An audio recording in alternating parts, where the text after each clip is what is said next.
तो कैसे हो दोस्तों। आज हम डॉक्टर स्टोन का सीजन 1 कंटिन्यू करने जा रहे हैं, जिसमें हम एपिसोड नंबर 3 को देखेंगे। अगर आपने पिछली 2 एपिसोड को नहीं देखा तो इस वीडियो को कंटिन्यू करने से पहले उन्हें जरूर देखना। मैंने प्लेलिस्ट की लिंक डिस्क्रिप्शन में दे दी है, आप वहां जाके देख सकते हो। तो चलिए बिना किसी देरी के एपिसोड नंबर 3 की शुरुआत करते हैं। एपिसोड की शुरुआत में हम देखते हैं कि सेंकू और सुकासा आपस में बात कर रहे होते हैं और बात करते करते सेंकू सुकासा की मन की बात समझ जाता है। सुकासा चाहता है कि सभी लोगों को पत्थर से ना निकाल के केवल साफ दिल वालों को पत्थर से बाहर निकालना चाहिए। सेंकू सोचता है कि अगर सुकासा को रिवाइवल फ्लूट का राज पता चल जाए तो सुकासा हमें अपने मकसदों में कभी कामयाब नहीं होने देगा। और सेंकू बोलता है कि मैं मर जाऊंगा पर मैं सुकासा को रिवाइवल फ्लूट का राज पता लगने नहीं दूंगा। पर तभी वहाँ पे ताइजू आता है और वो मैजिक वाटर ले आता है जिससे रिवाइवल फ्रूट बनाया जाता है, जिसे देख सेंकू बहुत ज्यादा हैरान हो जाता है। और तभी सुकासा सेंकू से मैजिक वाटर के बारे में पूछने लगता है। सेंकू कहता है कि मैं अपना टाइम खराब नहीं करना चाहता तुम्हें समझाने में, तुम्हारा ये देखना 10 बिलियन गुना ज्यादा अच्छा होगा कि इसे इस्तेमाल कैसे करते हैं। और तभी हम नेक्स्ट फ्रेम में देखते हैं कि सेंकू नाटक करते हुए कहता है, ताइजू तुम तो बहुत कम जादुई पानी लेके आए हो, इससे तुम किसी एक इंसान को उठाने लायक भी रिवाइवल फ्रूट नहीं बना सकते, क्या तुम थोड़ा सा और जादुई पानी लेके आ सकते हो। अब देखो यहाँ पे सेंकू नाटक करा था ताकि वो सुकासा को इन्हें पास से दूर भेज सके और ऐसा ही हुआ। सुकासा ताइजू को रोकते हुए कहता है कि नहीं, मैं तुमसे ज्यादा तेज चल सकता हूँ और मैं जादुई पानी को तुमसे जल्दी लेके आ सकता हूँ, क्या तुम मुझे बता सकते हो ये जादुई पानी कहाँ मिलता है। और कुछ ही देर में सुकासा उस केव के पास पहुंच जाता है और सुकासा ने उस जादुई पानी को ढूंढ लिया था। और वही दूसरी बार हम देखते हैं कि सेंकू रिवाइवल फ्रूट जल्दी से बना लेता है और यूजेरिया को पत्थर से बाहर निकाल देता है। यूजेरिया के पत्थर से बाहर निकलने के बाद सेंकू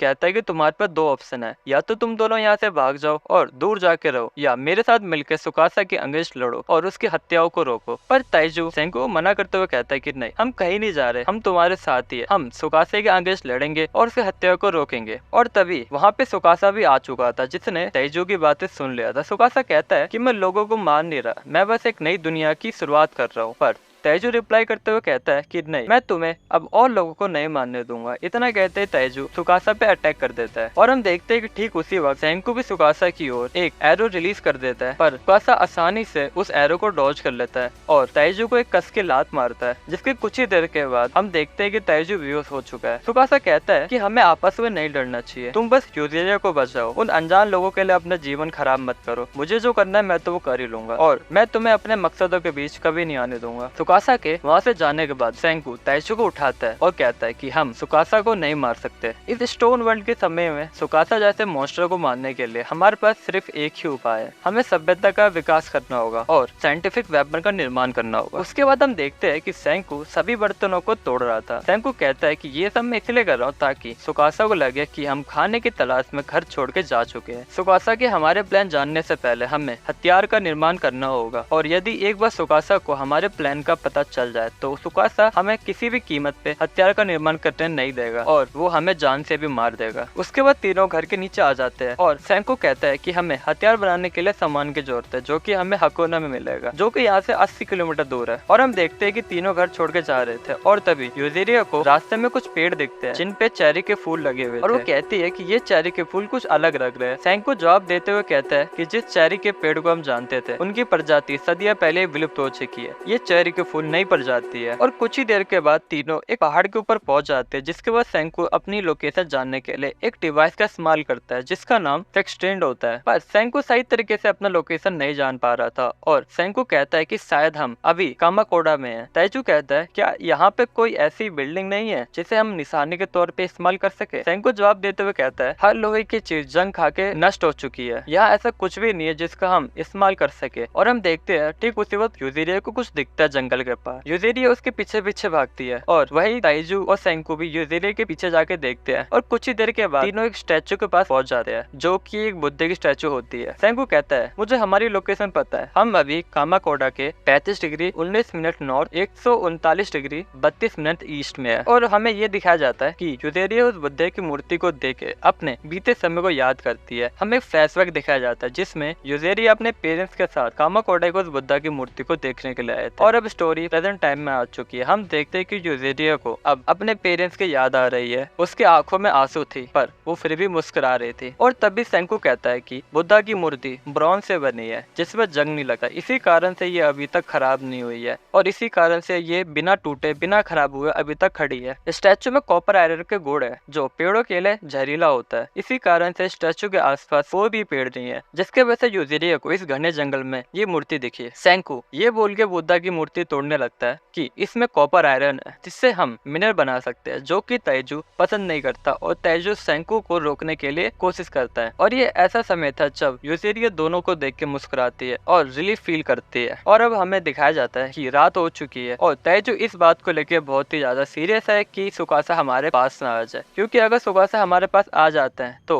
वो हम तीनों को बड़ी आसानी से मार देगा। इसलिए तैजू रात भर जग के पहरेदारी करने का फैसला करता है। अगली सुबह हमें दिखाया जाता है कि तीनों पानी के रास्ते आगे बढ़ रहे थे, पर तभी तैजू का ध्यान यूजेरिया के पैरों पे पड़ता है। तैजू को दिखता है कि यूजेरिया की बॉडी से पत्थर सही तरीके से नहीं हटा है और उसके बाद तैजू रिवाइवल फ्रूट का इस्तेमाल करते हुए यूजेरिया के पैरों से पूरी तरीके से पत्थर को हटा देता है। और वहीं दूसरी ओर सुकासा अब घर पे आ चुका था। सुकासा देखता है कि सभी बर्तन टूट रखे हैं, भागने के पैरों का निशान है, लेकिन सुकासा समझ जाता है कि सेंकू भागने वालों में से नहीं है। और न जाने सुकासा को कैसे पता चल चुका है कि सेंकू मुझे रोकने के लिए हथियार बनाने के लिए गया है। और अब हम देखते हैं कि वहाँ सेंकू तैजू और यूजेरिया को लेकर एक हॉट स्प्रिंग के पास पहुंच चुके हैं। सेंकू कहता है कि हम सुकासा की हत्याओं को रोकने के लिए गन बनाएंगे और तभी सेंकू ज्वालामुखी को तोड़ने लगता है। सेंकू कुछ मिट्टियों को उठाकर तैजू को दिखाता है और कहता है कि ये सल्फर है जिससे हम गन पाउडर बना सकते हैं। और अगली फ्रेम में हमें सुकासा का भयानक रूप दिखाया जाता है, जिसमें सुकासा ने ये प्रिडिक्ट कर लिया था कि सेंकू मुझे रोकने के लिए गन बनाने के लिए गया है। और सुकासा कहते हैं कि मैं उन्हें गन बनाने नहीं दूंगा। और इसके साथ ही डॉक्टर स्टोन का एपिसोड नंबर 3 भी खत्म होता है। तो दोस्तों आपको क्या लगता है कि सेंकू अपने मकसदों में कामयाब हो पाएगा या सुकासा के हाथों मारा जाएगा? अभी सवाल तो बहुत है पर जवाब हमें अगले एपिसोड में मिलेगा। तो वो दोस्तों आज के इस वाली वीडियो में इतना ही, फिर मिलते हैं नेक्स्ट एपिसोड में। जब तक कीप वॉचिंग, कीप सपोर्टिंग।